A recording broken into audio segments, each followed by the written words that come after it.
Okay, here we are. Is this the last day of April? Tomorrow. We've still got another day. Tomorrow is the last day of April.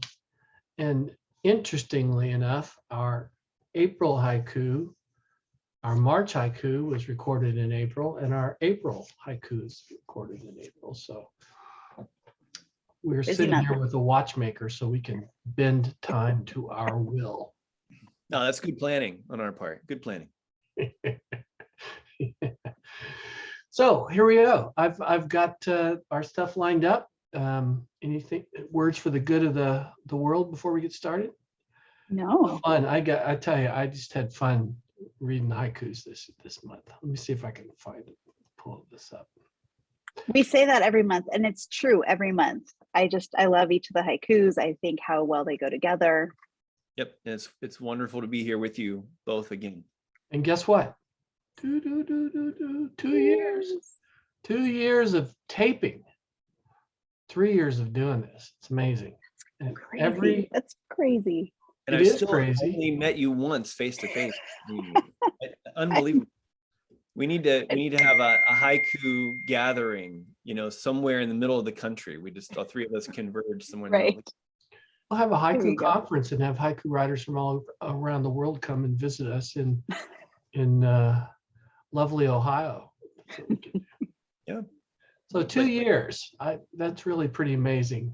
So I changed this to say I'll stop counting once we hit 24. Now I'll stop once we get 36. It's April, monthly haikus. I have this in no particular order, but Amy, you want to go first? I sure can. My haiku this month was Mother, Heart of God, tender to body, mind, soul. Mother your children.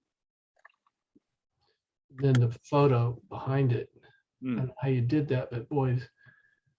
It was just from Canva. It was just from Canva. It's the same. Yeah, I just made it later.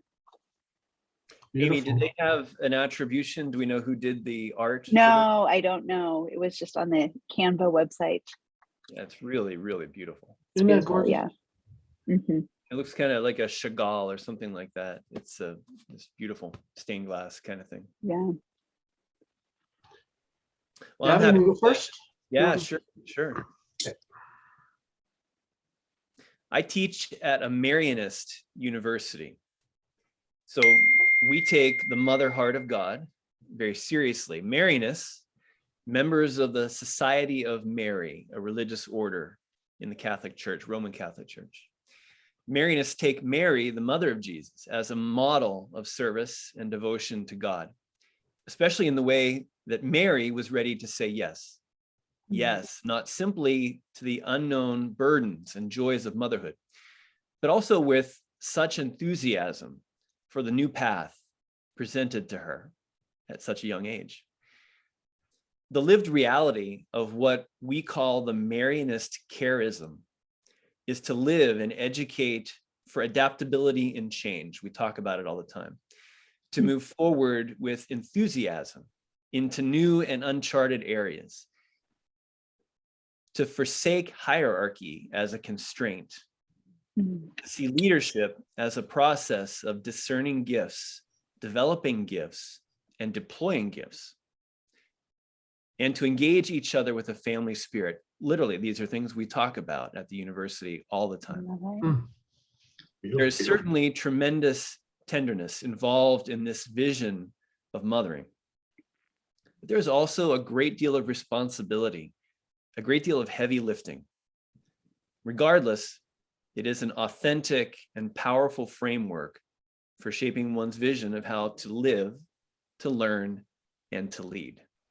So thank you for bringing that all to mind, Amy. I love it. I love that. That's exactly along the lines. Yeah, these guys who, brother so-and-so with SM after their name, Society of Mary, just wonderful. Such a wonderful, powerful presence on our campus. I didn't know about that. That's so fascinating. Yep. SM. I knew very little about it, and I know very little about it. And just recently, within the last 2 or 3 or 4 years, I've even heard of the Marianists. It's very cool. Yep, and it fits so nicely with your haiku. Yeah, great. So now we'll turn another page to something completely different. My mom was about as reserved and introverted as you can get. She was not an outgoing, hugging, devil-may-care person in any way. She had a quiet, steely disposition and was, for the most part, a no-nonsense person. She had been through a lot growing up in the Dust Bowl of Depression-era Oklahoma. Amy's haiku made me think of my mom's mother heart. She was committed to our family in every way. When she said something, it came from the ground of deep integrity and love. She seldom shared many emotions, and so when she did, a smile, a joke, a hug, a very rare tear, she was incredibly meaningful. God's mother heart seems elusive sometimes too. When we read the news, see the hurt in the world, observe those who prey on others, we wonder, where is God's tenderness? When I read Mother Your Children in Amy's haiku and think of my mom, it helps tender mother heart. It gives me hope that even though we sometimes don't recognize God's tender, loving care, it's always there, unconditionally, just like it was with my mom. So beautiful. Thank you. You know, you've written a little bit about your mother, Michael, and it's each one is like a little door kicks open just a little bit further into getting a sense of who you are anyway. My reserved, quiet self.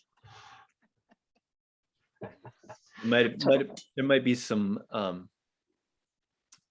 what is it? Resistance to that maybe in your personality. Dr. Carchel.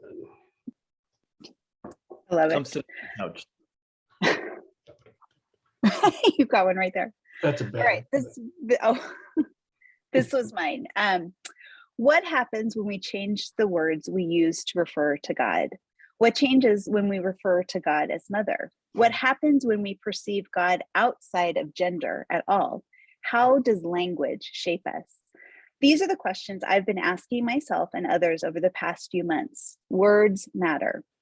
Language matters. The choices we make or others made for us thousands of years ago shape us. Mother Heart of God is an invitation to change our language, to experiment with ideas that can, at first, feel foreign or not right, which is a lesson in itself, I think. Maybe this haiku is another invitation to liminality, a gentle way to consider the animating energy underneath words. What is the Mother Heart of God? How do we experience God as mother, as feminine? What energy and assumptions are shifted? The other haiku offerings this month show us that nature is our teacher. It's all here in the wonderful, wild, and wacky world. Mother God, divine spirit, has given us the model and path. Mother Heart of God, mother your children. Nice. Every time I'm in conversation, with someone about, God, the pronoun is always he, right? Always he.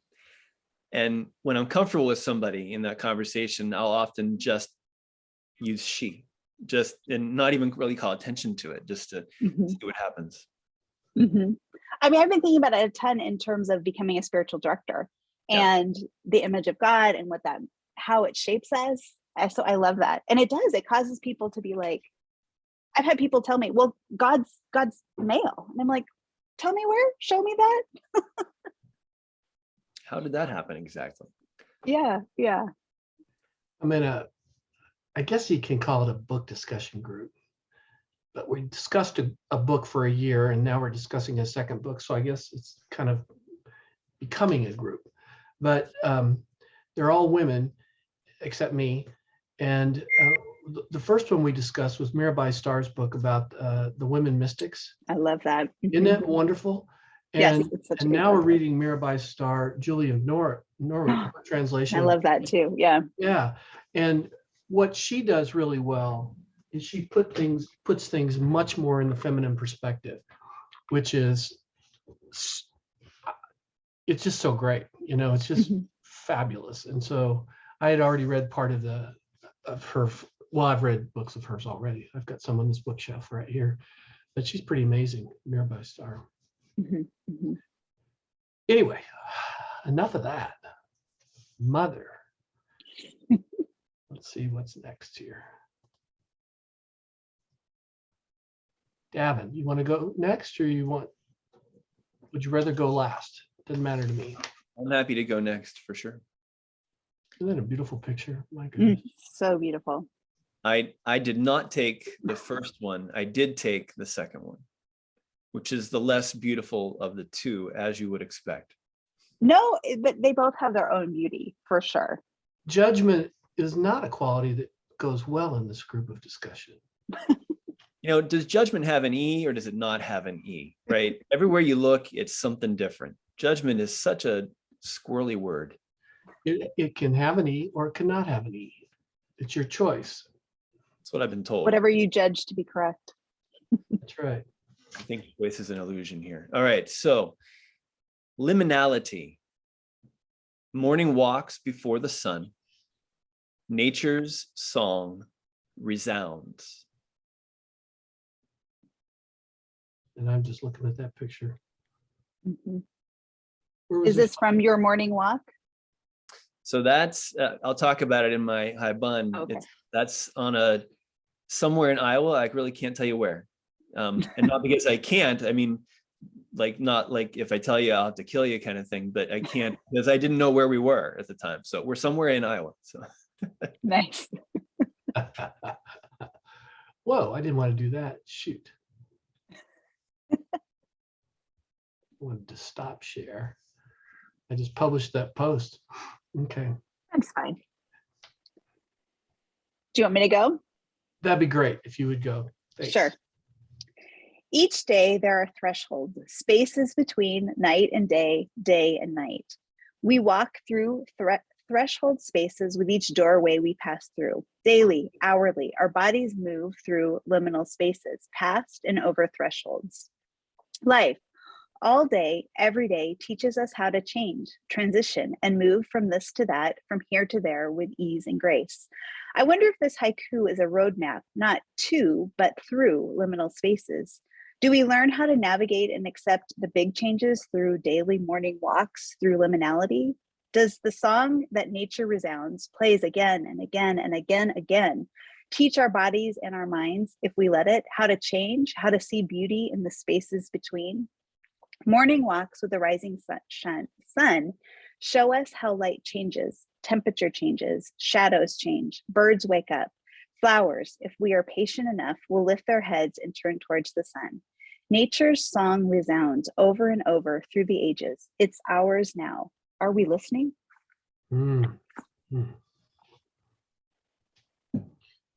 Sounds like a spiritual director wrote that. Amy, I'm so happy that you're going through this spiritual direction stuff and everything. I learned so much from what you're learning. I mean, that's the cool part. That's good. I love to share. Yeah. It's really the pictures that go along with the haikus that can give them perhaps the deepest meaning, right? As I read Davin's haiku, looking at the two photos that go with them, I could imagine myself on those walks before the sun. Transition experiences between night and day, day and night, perhaps between hope and despair, the time of birthing or the time of dying, seems magical to me. The metaphor, or perhaps not a metaphor at all, of the veil being lifted, or the idea of thin places between the material world and the divine ground, is like the lighting up from morning sun, being outside, immersed in what is both a moment and a transition. The earth might crack or crackle a little. There will be some bustling and chirping from hidden creatures. Grays are becoming yellows and blues and pinks. The air is cool. I am walking along that path, even as I'm riding just now. So as I was, we were talking, I think before we started recording, that I do take daily walks now. One of the many things I've learned from Dr. Croth is to take some like time like that in the mornings. And I do love it before the dawn, so I like to walk through that liminal space. Everything starts to awaken and the birds start to sing. It has become what has been actually for a long time my absolute favorite time of day. The liminal space at the end of the day too, but the liminal space at the start of the day is so good. It was an Iowa sunrise midway through another amazing cross-country trip with some portion of my family. We spent the night at a county park somewhere near Iowa City, and we had to be on the road before daybreak in order to get to Spearfish, South Dakota before dark. Wonderful town, Spearfish. We got turned around on some farm roads and found ourselves on a high point of the rolling hills in that part of the state. It was the quintessence of liminality. Darkness was just giving way just a little to the sun's horizon. As we took deep breaths, the emergent day washed away some of our anxiety at being lost and already behind schedule. The picture missed the liminal stage because we were enjoying it too much. I think liminality often has a somewhat dark connotation, capturing a sense of uncertainty, a lack of clarity, and in-betweenness that is uncomfortable in our world that values and pays for certainty. It is an unfortunate connotation, though, because liminality also captures a sense of possibility, potentiality, and newness. It's a daily spring. It's a daily new paint job. It's a daily experience with the heart of God. Nice. So well done. You got so much in there. And I love the picture. It's has so great memories. It's a beautiful picture. Nature's song resounds. Wow. I can't remember. Terry Tempest Temple. Have you read any of her work? She is a beautiful writer about the earth, about nature. Anyway, that's a side note. Okay, so is that it? Is it me now? You know. C'est moi, c'est moi.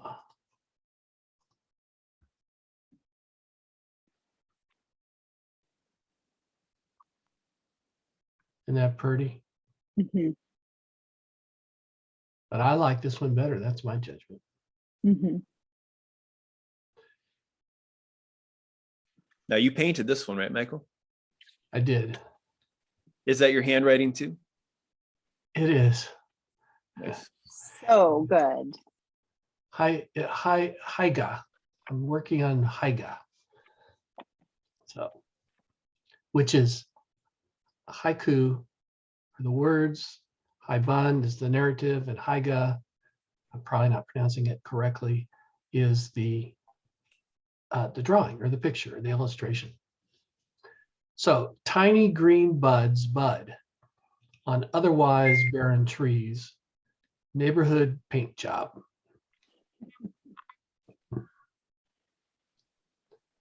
And I did this too. So I loved it, front and back. you know, I am an inch thin and a mile wide. Maybe a half a mile wide. So Amy should probably go first with this one. My family is texting a lot right now. So Okay. the dings you hear in the background, I'm trying to not have that disrupt us too much. I'm sorry. They're calls for help. They're seeking dad. I love it. Okay, I can go. Tiny green buds bud. Is this a profound insight on calling, mission, and purpose? Trees are here to provide shade, convert oxygen, shelter for birds and bugs, aerate the soil with their roots, provide food, and many, so many, make the ultimate sacrifice to become boards, boxes, and paper. Trees seem not to wrestle with the existential crisis that seems to plague most humans. Who am I and what am I here to do? Trees, they know. They're here to bud, shelter, grow, shade, nourish, delight, and give. There is no questioning for a tree in the spring as the days lengthen. What do I do with these buds? Green buds bud. They do what they were made to do for this season, for this time, for now. What seems barren at first glance can and will become lush and full. A new symphony will soon burst forth as leaves make their stunning debut.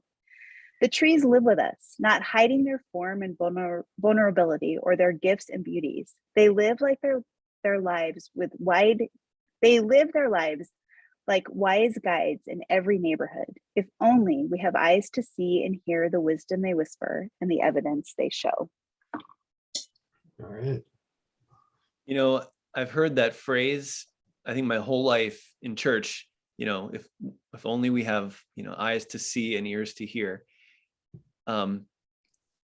Never understood it. I mean, it takes some perspective, you know, to get a sense of the power behind that phrase.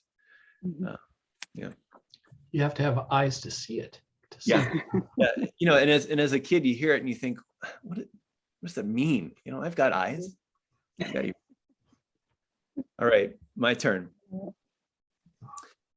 Nature makes us better. Each season presents different possibilities for what we can and should be doing. And I've always enjoyed all 4 seasons, following the ecclesiastical vision that for everything, there is a season. Winter is a time of reflection and inwardness. Summer is a time of exuberance and movement. Fall is a time of harvest. And spring is new life, of course. The neighborhood paint job begins with the faint, fuzzy-looking buds that begin complicating the much simpler, stark viewscape of winter. It reminds us that with new life comes new responsibilities. Mowing the grass, cleaning up after the winter, sweeping, dusting, replacing batteries and smoke detectors. And all of these renewed burdens come with the joy we might not otherwise have, because spring is automatically joyful. It just is. The new paint job is cause to celebrate. It signals a new beginning, a new opportunity, a chance to reset.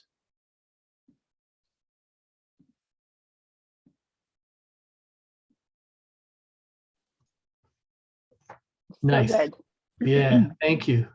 You could hear I had to turn off my sound because my dog was sending its own cries for help. At least your dog can't text you. Yeah, that's true. Yeah, right. That's true. Okay, so there's some symbolism in this. You can see the yellow and the blue, and you can see the sunflower. So it's not just as it seems, hopefully. I love all the seasons, but spring always brings me the joy of new birth. It's an exciting time, and I just saw this week some baby ducks with their parents walking along the banks of the pond I take our puppies most days. Yellow, blue, purple, red, green, poking out from brown leaves, and the multitude of buds, soon to be leaves, that now populate the branches of our trees all make me smile.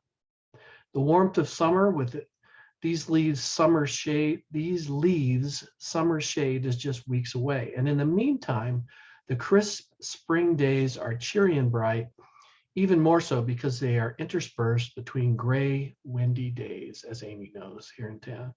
Summer languor is coming. Mother Nature is an amazing artist. She brings out both the brilliance and the subtleness of the earth. And even in the midst of war or a concentration camp, she can paint a beautiful solitary flower or a budding tree. This haiku was written with the accompanying drawing as Ukraine was standing down an unscrupulous attacker. And the country at that time was standing up and standing strong, mostly on its own, though the rest of the free world cheered them on. They were a solitary flower then, which caused the free world to also grow, united by the roots of character, virtue, and the desire for human freedom, and to provide the sunlight, nourishment, and support and care for a besieged nation and its people that can overcome the darkness of oppression and despair. So your art for the last, well, since the invasion has had every month some calling to mind of Ukraine. So it's beautiful. That was really beautiful. Thank you. Yeah, and I've thought about this. I don't really think haikus are meant to be political. I don't really view this war, well, all war is political in some ways, but this one's just got my heart. It's like, maybe it's because there's an actor who's the president. I don't know, but it's really standing up against authoritarianism and stuff like that. So I'll get back to cheerier topic. I'll get back to walking along a road and kicking a rock and watching the sunrise one of these days. Very well done. Very Anything well else done. for the good of the cause? Another great month. Thank you for both of your art. Thank you. Mm-hmm.